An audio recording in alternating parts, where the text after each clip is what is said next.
So we're going to be looking at Philippians chapter 2, verse 3.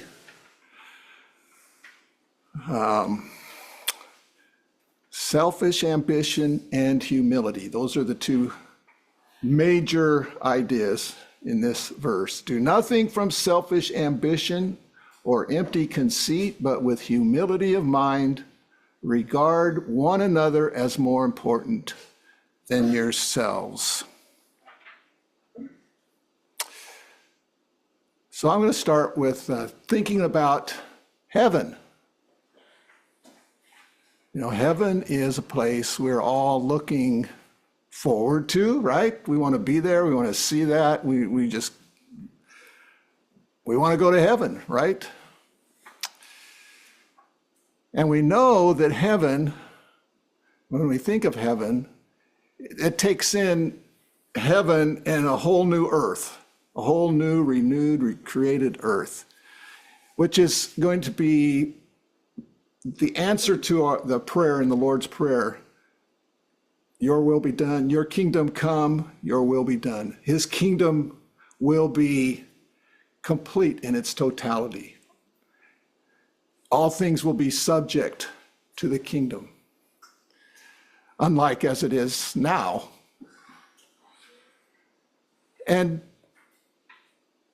things are going to be different there, right? Be a lot of differences. I mean, there's going to be a lot of similarities. I mean, I believe there'll still be mountains and deserts and rivers and, there's going to be a lot of similarity. We're going to recognize each other. But what I want to think about here for a few minutes is the ways it's going to be different. And one of the ways it helps me to think about how it will be different is to think about what won't be in heaven, what will not be there in heaven. It's not there now. Wheelchairs. That's right. Yeah. Right, yeah, right off. That's right. Well, why won't they be there? That's right. They will not be needed. They will be irrelevant. They will be unnecessary. So let's just verbalize some things that won't be there. I came up with a whole long list here, so I'll just kind of throw it out. You can pop in with one thing's not going to be, there won't be any crime. There won't be any war. There won't be any murders. There won't be any theft, which means there's not going to be any insurance. There's not going to be any missiles. There won't be any atomic weapons. There won't be any kind of weapon that's designed to break things, hurt, or kill people.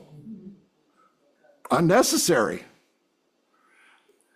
And there won't be any lawyers. There won't be any judges. I mean, there's some theological things we can talk about that there, but there won't be any criminal judges. There won't be any political parties. Think about that. Yeah, or politicians, yeah. There won't be any prisons. There won't be any police. There won't be any military. There won't be, think about this one. There won't be any money in heaven. That's right. When Paul says money is the root of all sorts of evil. Hey, it isn't going to be there. There's no need. And the streets are gold. Yeah. That's right. What has value? Yeah. You know? So that means there's not going to be any banks. Here's one to think about.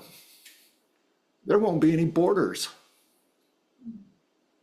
You know, like that divides countries.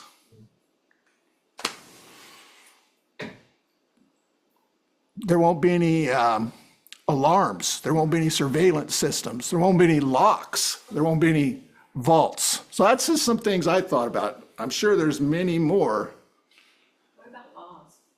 Laws. There will be law. And it's all going to be summed up that we will love God with all our heart, soul, mind, and strength, and we will love one another as we love ourselves. That is the law that will be written on our heart, that in a sense takes care of any other law. Is that, But no one will drink it, right? and that's the, that's it. That's, that was prophesied by Jeremiah. I will write my law upon their hearts. And so, there'll be law, but it's going to be as James calls it, it's the royal law of love. That'll be written on our hearts. And that'll be what we will be our default. I mean, a lot of this is hard to actually, wrap my mind around it. And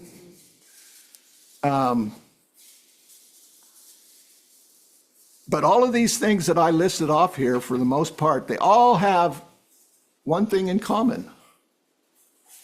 They have one thing in common. What is that one thing? They are designed to either protect or defend people from other people. They're designed to protect or defend people from other people. Or they are designed to attack and hurt and kill other people. But it's people against people. That won't be in heaven. Nobody will be attacking, trying to take advantage of, trying to steal from, any of those things.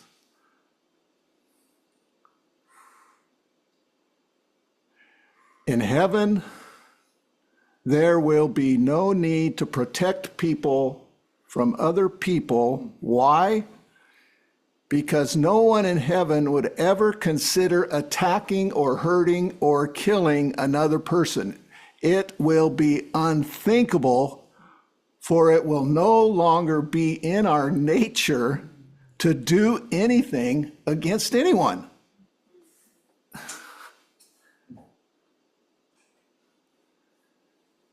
And so in heaven, I'm reading this because I just want to get it right. In heaven, we will truly, fully, and perfectly love one another, since we will be completely set free from our self-centered, sinful impulses. So that takes a lot of imagination to visualize living somewhere that's like that. Not just, going somewhere to a resort where they treat you like that because, that's what the resort does for a couple of weeks. No, this is going to be forever. And it's so absolutely earth-shattering and mind-blowing that we are actually going to be there. That is our hope. That is that's our future. That's what we are looking forward to. It's not a myth. It's not a fantasy. It's not I hope. It's a confidence that is the kind of place we're going to be. So our Life Stopper verse for today is actually a call to live that kind of life. Not just when we get to heaven, but to begin living that kind of life right now. To live almost as though we are already in heaven. And in a sense we are, because we have been transferred out of the domain of darkness into the kingdom of God's beloved Son. We are in the kingdom of heaven right now. We are citizens of heaven. And it's that verse that describes heaven. In heaven, we will do nothing from selfishness or empty conceit, but with humility of mind, we will regard one another as more important than ourselves. That's the way we will live. This is God's simple recipe for a heavenly way of life. And so Paul's logic here in this verse, I believe, is this, that since that's the kind of life that we will live for all eternity, we should start living that way right now in the middle of this world that's filled with problems, pretty messed up in so many ways. It's a tragic world that we live in. This world is our training camp for heaven. God is preparing us to live in heaven. You know, it's like a baseball player, you know, before he goes to bat, and, you know, he'll get up there and he'll swing a lead bat. You know, you swing that lead bat around, and then you get up and you get your regular bat, and it's nice, and you're nice and loose. And we're swinging the lead bat while we live here in this world. We won't be swinging any bats when we get to heaven, but I mean, it's kind of that idea. You're saying there's no baseball? Thank you. Well, that's all right. Hey, you're right. I take it back. I take it back. Oh, man. Because we want to do all the stadiums there. Yeah. There are no tears in heaven. I hope you don't get smacked in the face with a baseball somehow, like our cousin did. So we're going to look at this verse, kind of break it down a little bit, and we'll just follow the same format that I've kind of been using, where it just go through, because it's just one verse. I can take a look at the words, just to make sure that we're understanding, you know, the best we can, that we're actually understanding these words in the right way, the way Paul meant for them to be understood to the people he was writing to at that time, because language changes, and we can have a word and it can have different nuances for today. So we want to kind of get back that's sort of the idea of going back and looking a little at the Greek. And then a little, how does it apply to us today here in real time? And then I want to finish with taking a look again at that little acronym, VIM, V-I-M. You know, what is our vision? What is our intention? And what are the means that we have at our disposal to live this kind of life? So, and then I have a song I want to finish with. So Philippians 2:3, do nothing from selfish ambition or empty conceit, but with humility of mind regard one another as more important than yourselves. So this divides out really into two parts. It's that old put off and put on. So the first half is what we're to put off. The second half is what we're to put on. So what we're to put off is this whole idea of selfish ambition, and as they call it here, empty conceit. So we'll start with that.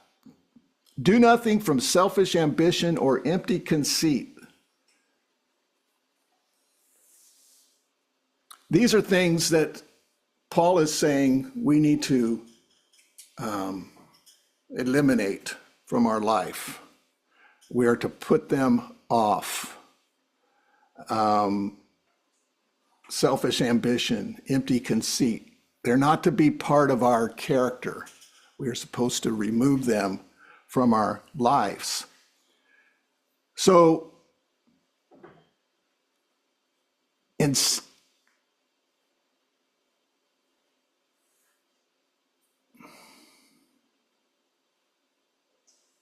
I wrote something that doesn't make any sense.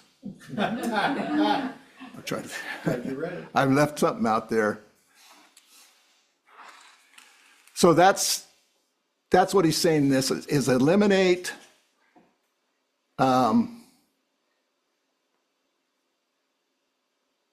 Okay, I see. Okay, now it's coming clear to me here.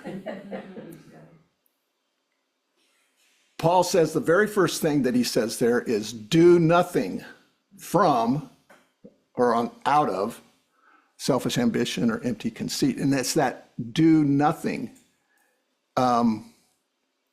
This is, in Greek, it's only one word, do nothing. It's maiden. That's the Greek word. And it means pretty much exactly the way it's translated, to do nothing or to do no thing. And so this is a phrase that is a very prohibitive kind of phrase. Do nothing.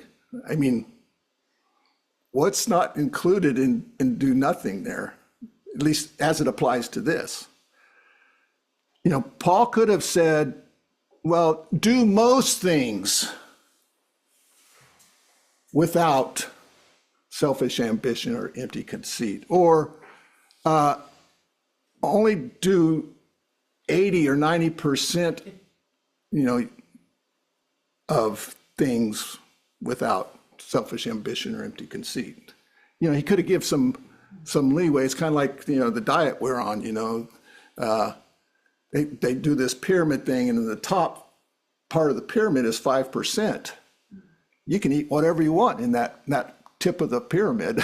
It gives you this breathing room, I guess. But Paul doesn't give us that in this verse. He says, do nothing. So he's drawing a very sharp line here. So I was trying to think, okay, what can I use to help illustrate that? So I thought of Adam and Eve. So, you know, they're in the garden. God says, you can eat from any of the trees. But he drew a circle around this one tree and said, you can't eat anything from this tree. So that tree was completely out of bounds, off limits. He didn't say, yeah, you can go cut a piece off and lick it. No, he didn't say you could do that. He said, it's off. It's, you know, you leave it alone. Not even a little bite was allowed. So that's what Paul is saying here about selfish ambition. It is off limits. It's something that's not going to be in heaven, and it's not to be in our lives in the kingdom of God. So let's look at selfish ambition and see what exactly is selfish ambition. What's he talking about? Because we need to know what it is if we're going to have to avoid it. So in the Greek, again, this is only one word. It's not two. It's not selfish and ambition. It's just one word, erythea, and it means by way of rivalry. So you can see already it's human conflict. It's not just a kind of Gesundheit, a generalized idea of selfishness. It's in the context of how you're relating to other people. Other ways it's been translated: self-seeking, self-will, causing division. So, like a lot of things we talked about before, like when we talked about fear, not all fear is bad. God created us with natural fears to protect us. I see a rattlesnake 2 feet away from me. You know, that's a healthy fear. You know, if I see a grizzly bear coming down the pathway, that's a healthy fear. Those are okay. But it's the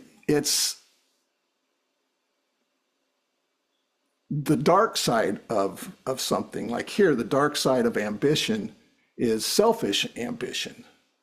It's this rivalry. And because there is a natural, healthy kind of ambition. I want to be ambitious to do the best that I can. I want to be ambitious to do the best work I can at a job. I want to be ambitious to take care of myself. You know, those are healthy kind of things, rather than to just, hey, I don't care. Just people have a personal standard of how they're going to do things. That's a healthy kind of ambition.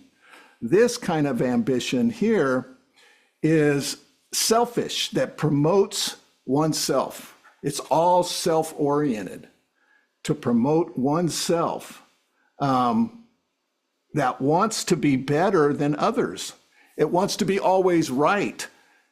It wants to always win the argument, even if that means putting others down or hurting other people. Their selfish ambition, you're going to come out on the top. You're going to be at the top of the hill.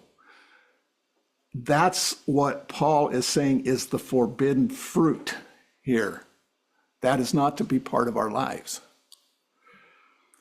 And just in order to reinforce it, Paul adds this other phrase, empty conceit. King James, I think, translates this as vain glory, which actually is closer to what the actual Greek word means. The Greek word is kenodoxia. Doxia, does that sound familiar? Doxology. That's the word for glory. The keno part, that's the vain glory. So vain glory. It means selfish glory, or it means, we would say, conceited. It's a conceited person. It means which means having excessive pride in oneself. And it generally describes someone as conceited, when we describe someone as conceited, we're usually not giving them a compliment, right? I've known conceited people, but I don't think they ever thought of themselves as conceited. They never said, hey, I'm the most conceited person here, No, it's a negative term. So I think I don't have to say a lot about it, because I think we're all pretty familiar with what that looks like. These are destructive traits in a person's life. So the question is, well, and the problem is, we've all got that inside of us. We've got that, Even as Christians, we still struggle with the flesh, right? The flesh hasn't disappeared. We still have to deal with this kind of thing. So how do we get rid of them? How do we put them off? And here's where I talk a little bit about, and I want to be very general in my thinking here and not too specific. But yeah, so yesterday I had a bit of a brush up with somebody down there. And I don't know if it was a rivalry thing. You could probably maybe categorized it there in a little bit of rivalry thing or something. But we didn't leave on good terms after the thing was over yesterday. And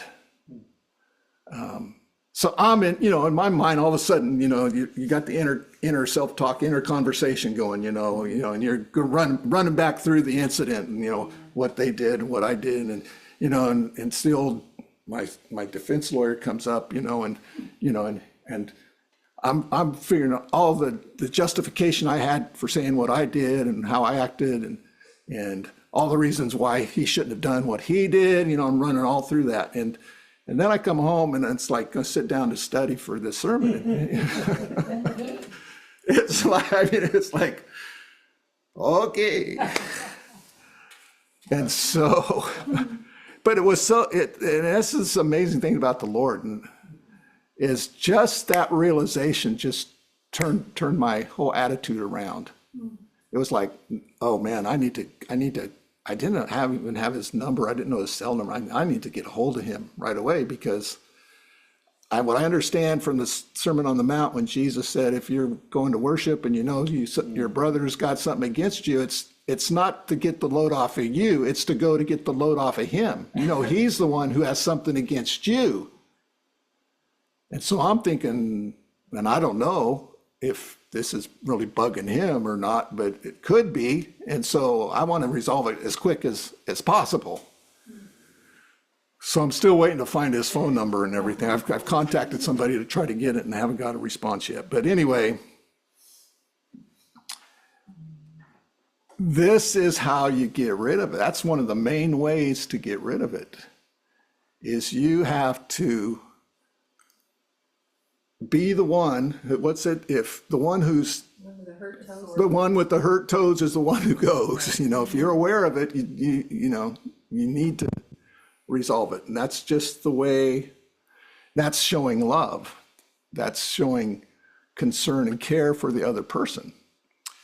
So God, it's not unusual as I go through preparing a sermon that something very specific to that sermon suddenly happens in my life during that week.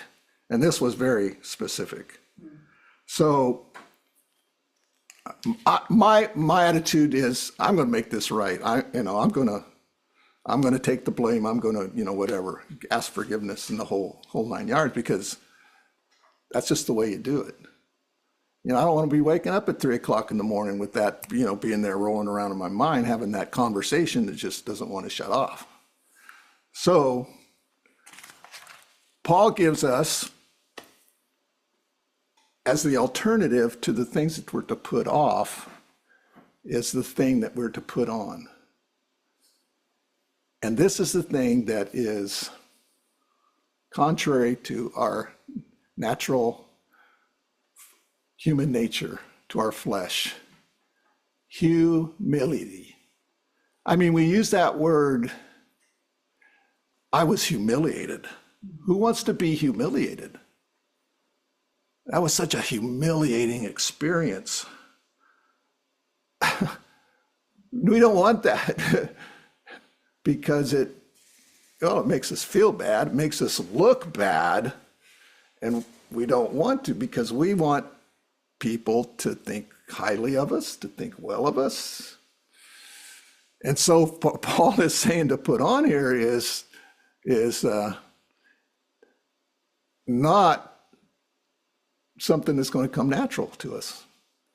But with humility of mind, regard one another as more important than yourselves. So there's a couple of aspects to this. Well, it's the humility of mind, but it's that part, regard one another as more important than yourselves. How do you do that? How do you do that? And we'll talk about that. But let's just go through the words here. Humility of mind and humility of mind. Okay, this is a one word in Greek, and it's a really long word. I think it's got 14 letters in it. So it's a really long word. I'm not even going to try to pronounce it. It wouldn't make any, it didn't make any impression on me when I saw the word. I didn't see any, hidden words in there, but and it pretty much means just how it's translated. It means lowliness or humility of mind. So you contrast that with selfish ambition or with empty conceit, which is all about thinking too highly of ourselves. This is now thinking about ourselves more lowly than we're accustomed to.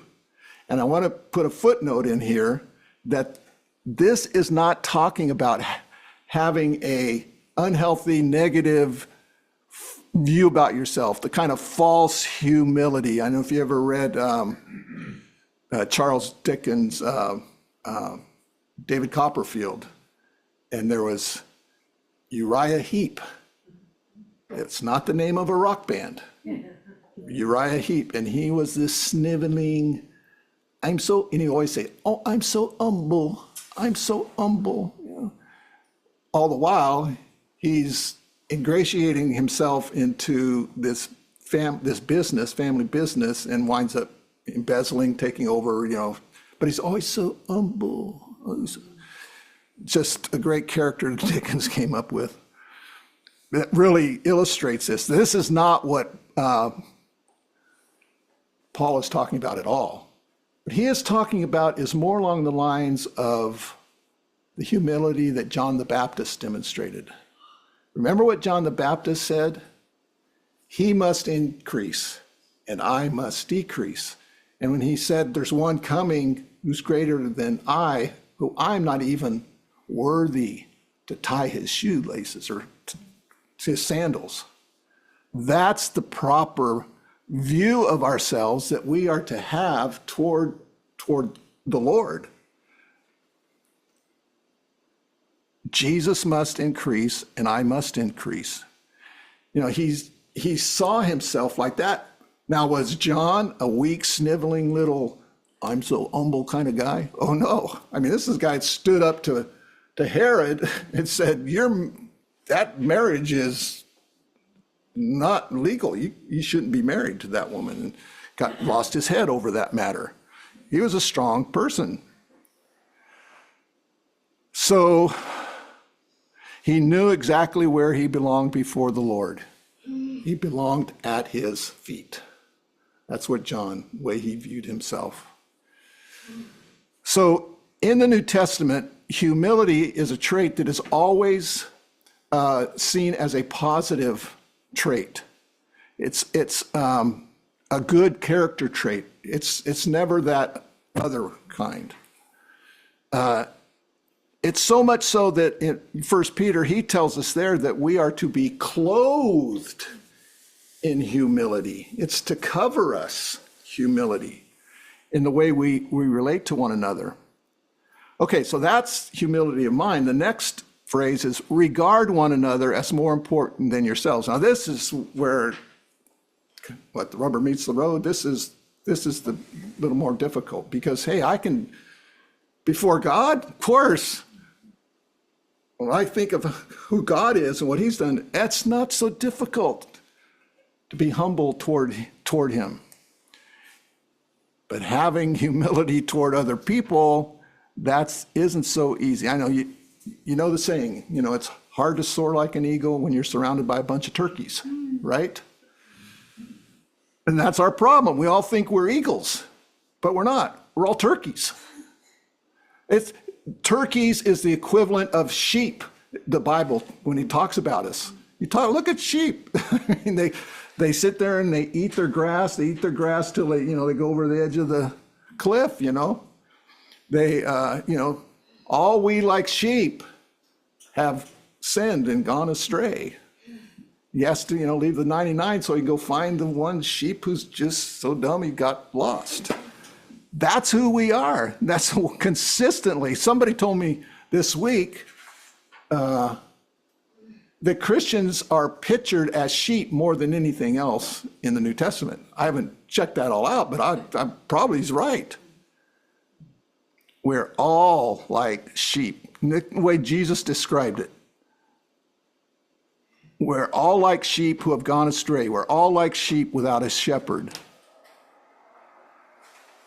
And none of us, as sheep, are any better or any worse than any other sheep. There's no sheep out there with a crown on its head. There's no sheep, that's superior, got a clique, got a following or anything. They're all just one herd, just following the shepherd. So how or why should I think of others then as more important than I am?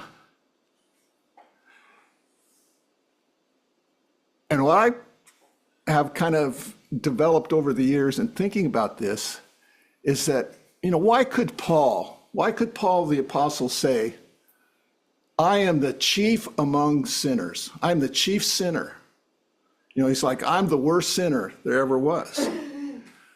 You go, wait a minute, Paul. There's been some pretty bad people. I think there's been some worse sinners than you. Why could he say that?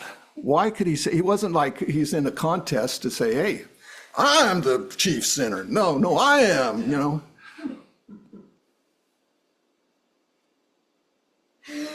It's because, like Paul, I can say I am the chief sinner. I am the chief of sinners. Because I am the only one who is aware of just how rotten I can actually be. Nobody else really knows. So who wants all their mistakes, all their failures, all their sins and stupid actions broadcast out for everyone to see. Nobody does.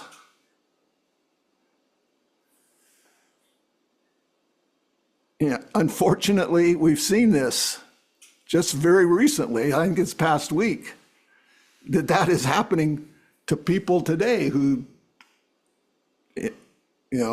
very unwisely text out things, very inappropriate things in a forum. And guess what? It gets found out. And now it's broadcast literally over the entire world. And then these aren't just kids. These aren't kids. These are 18-year-old to 40-year-old people. I mean, these are adult people. Oh, horrific. That must have.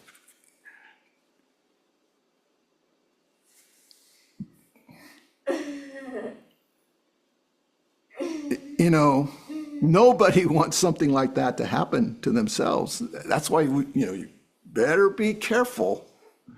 A wise man is careful about his speech. That's what gets us into trouble. That's why James says, be quick to listen, quick to hear, slow to anger, slow to speak. Think before you speak. And when we're posting things, I'm sure you've seen this, where somebody, they're just gonna let loose on somebody in a text, and they do it, and then they're looking at it. No, I can't do that, and then they send it. Well, now they've made it so you can if you're quick enough, you can retrieve it. But still, anyway, it's because nobody else really knows what travels through the thought waves of your mind or my mind, and it can be really awful stuff. There's this story I heard years ago about this little old godly Christian woman that everybody praised her because she was such a wonderful example of what a Christian should be. And so, people were talking, telling her, oh, you're just so wonderful, how you love the Lord and everything like that. And then about that time, the Lord taps her on the shoulder, goes, yeah, but you and I, we both know different, huh? Because the same stuff goes through their minds. That's why I think Paul could describe himself as the chief of sinners. As far as he knew, he was, because he only had his own heart to go by. I don't know. I mean, you guys look, you never do any bad things. I mean, you guys are just, we're up there on, my respect level and everything, because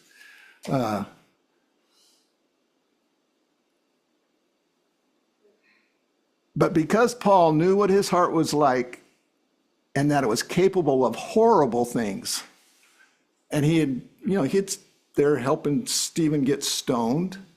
He was arresting Christians, have them thrown in prison, even seeing to their executions.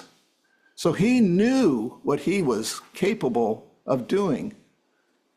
But there's been people that have done a lot worse than what he did. I just think of Stalin or Mao Zedong. I mean, the Pol Pot. I mean, you're talking in the hundreds and hundreds of thousands and millions of people that they caused the deaths of.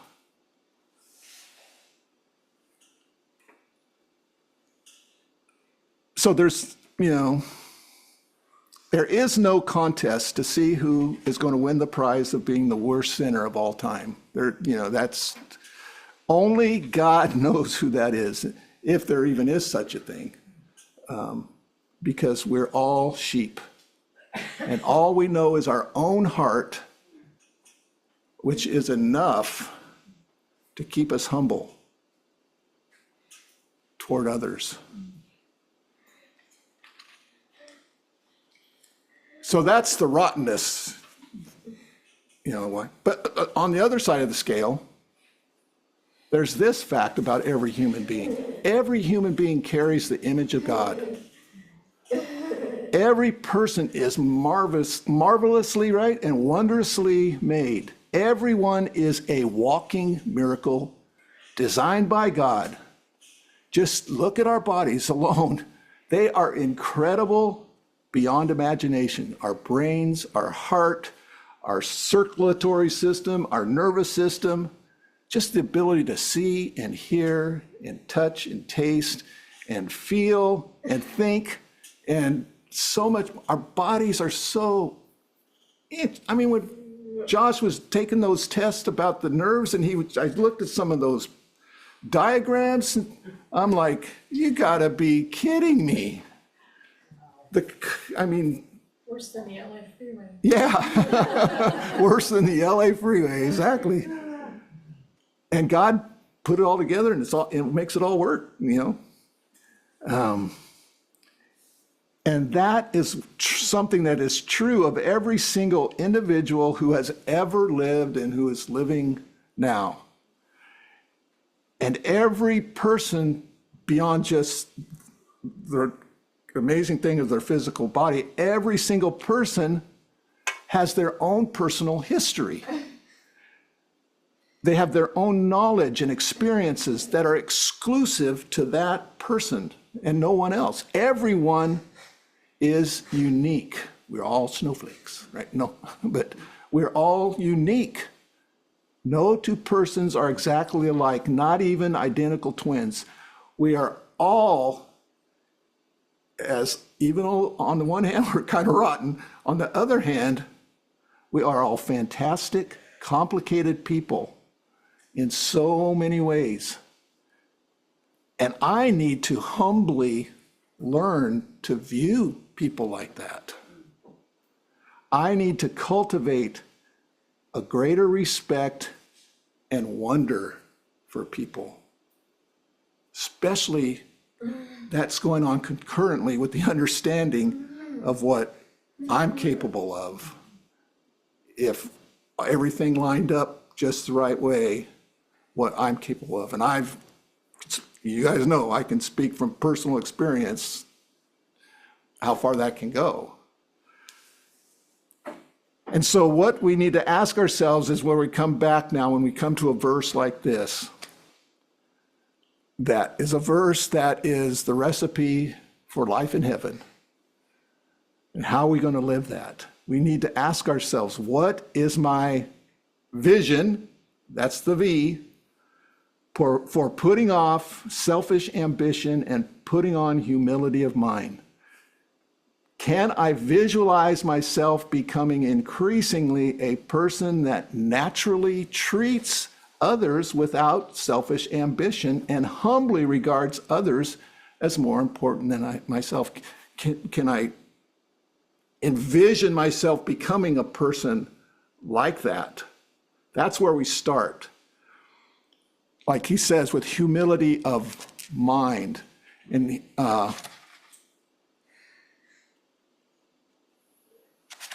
that's where it starts. You have to have the vision. Without a vision, the people what? Perish. So we have to start with the vision. And this is something that's true in every area of life. If I want to learn a new musical instrument, if I want to learn a new sport, first I have to have a vision. Oh, I can do that. You know, I could learn how to play pickleball. You know, I could do that. Do I want to? Now that's the second question.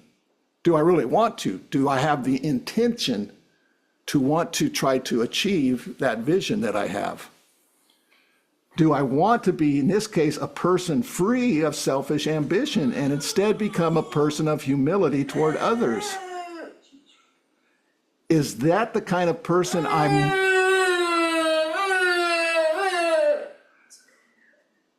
I'm willing to put in the effort needed to become? And there are things in our lives that can be a hard thing. Jamie works with people like that all the time. yeah, they would want to be free from their addictions and their kind of destructive habits, but they don't have enough intention to follow through on that. And so they just kind of go through the revolving door and keep coming back. You've got to have a vision, and then you've got to have an intention that is in line with the vision. You got to really want to accomplish that. And then if we get to that point and we say, yes, I decided, I'm making the decision, I'm going to commit to this path, then we start saying, well, what is the resources? What are the means for me to help me accomplish that? So if it's, say, pickleball, I'm going to find somebody that knows how to play pickleball and have them come and help me. If it's golf or anything. So here's where, it's find somebody who is further down the line on this than you are. And hey, how did you get this? I need help. So there's all the resources. God says, I've given you everything that you need for life and godliness. He's given us prayer. He's given us his word. He's given us brothers and sisters in fellowship. He's given us so many means to accomplish the sanctification process. That's what it is in our lives. He has given us that to us. So that's what I have for today. I want to close with a song, and this song goes along with that point where we need to see other people as created in the image of God, as incredible creations of God. And so this is called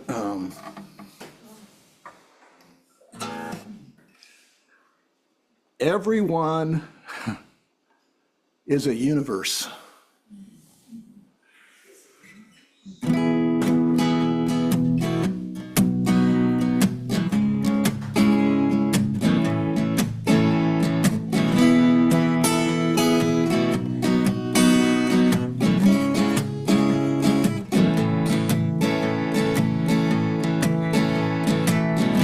Everyone is a universe. Everyone you meet. Worlds, stars, and galaxies alive in every person you meet. Greet. Beauty and wonders, mysteries and histories, intricate complexities, so magnificently conceived. Everyone is a universe. Everyone is a universe. Everyone is a universe.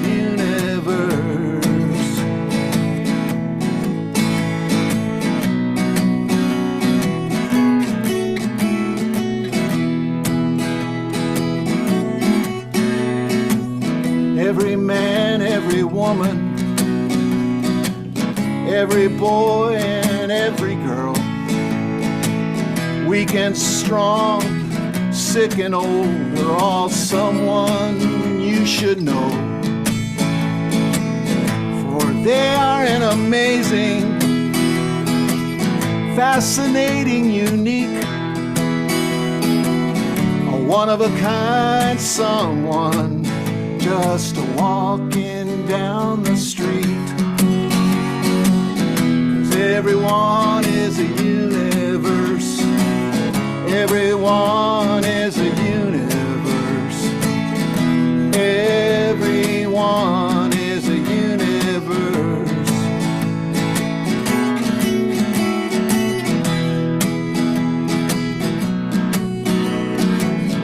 It may take your imagination and a whole lot of compassion and a change of perception to develop this point of view. But it will all be worth it when we look in the mirror, then look at one another with wonder instead of fear. 'Cause everyone is a universe. Everyone is a universe. Everyone is a universe.